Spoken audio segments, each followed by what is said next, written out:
एक बार फिर दिल्ली के हाल बेहाल हो गए हैं। जी हां, कुछ दिनों की राहत के बाद फिर से दिल्ली वाले जहरीली हवा में जीने के लिए मजबूर हो गए हैं।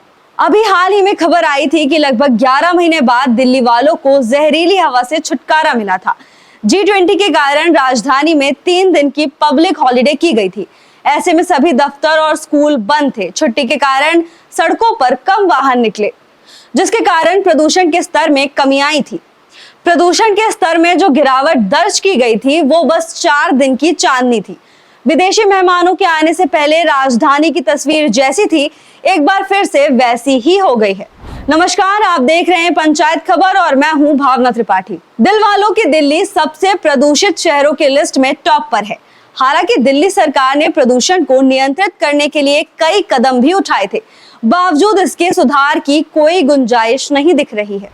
केवल दिल्ली ही नहीं बल्कि एनसीआर भी सूची में शीर्ष पर ही है। नोएडा, गाजियाबाद, फरीदाबाद और मेरठ का नाम भी इस लिस्ट में शामिल है। तो वहीं मिजोरम की राजधानी सबसे साफ शहरों में से एक है। दिल्ली में हरित क्षेत्र बढ़ाने के लिए लाखों पौधे लगाए जा रहे हैं, लेकिन ये प्रयास कोई भी सुधार लाने में असमर्थ है। ऐसा पहली बार नहीं है जब दिल्ली वाले प्रदूषण की समस्या से जूझ रहे हों।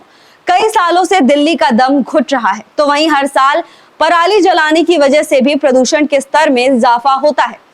उस समय जब दिल्ली में बढ़ रहे प्रदूषण के स्तर को लेकर दिल्ली के सीएम अरविंद केजरीवाल से सवाल पूछे गए थे, तो उन्होंने सारी बात पंजाब पर डाल दी थी और दावा किया था कि अगर पंजाब में उनकी सरकार होती तो वो इस समस्या का समाधान जरूर ढूंढ निकालते।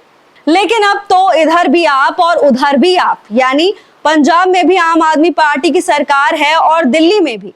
फिर केजरीवाल इस समस्या का हल ढूंढने में असमर्थ क्यों हैं? फिर केजरीवाल से प्रदूषण को लेकर सवाल पूछे गए और जवाब में उन्हें माफी मांगनी पड़ी। पंजाब के अंदर अगर पराली जल रही है उसके लिए हम जिम्मेदार हैं, हमारी सरकार जिम्मेदार है। दिल्ली में जिस तरह लगातार प्रदूषण का स्तर बढ़ रहा है, ये चिंता का विषय है। दिल्ली में 1700 से ज्यादा कंपनियों में सीएनजी और पीएनजी का इस्तेमाल किया जा रहा है। पुराने वाहनों की धरपकड़ के लिए तमाम अभियान चलाए जा रहे हैं। लगातार कई प्रयास किए जा रहे हैं, फिर भी हालात सुधरने का नाम नहीं ले रहे हैं। लेकिन सवाल है कि अगर केवल 3 दिन की पब्लिक हॉलिडे से जहरीली हवा से छुटकारा मिला था, तो इतने प्रयास भी बदलाव क्यों नहीं ला पा रहे हैं?